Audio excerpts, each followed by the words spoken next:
i-slice po natin. At ayan na nga. Oh my God, tumalon pa. Pero of course, hindi yan natin sasayangin, kundi huhugasan. Mahal yan, be. Hindi natin yan itatapon. Ayan, hugas lang yan. Hindi tayo susunod sa 5 seconds rule. Kailangan pa rin hugasan. Iwas, alam nyo na, parasites.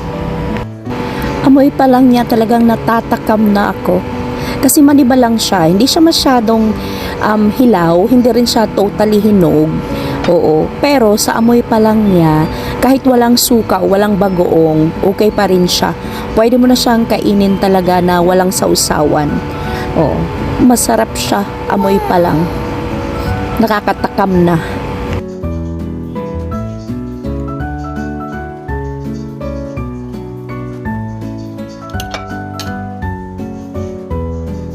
Ready na. Tara na, kain. Kain po tayo. Ito yung tanghalian ko as of July 1.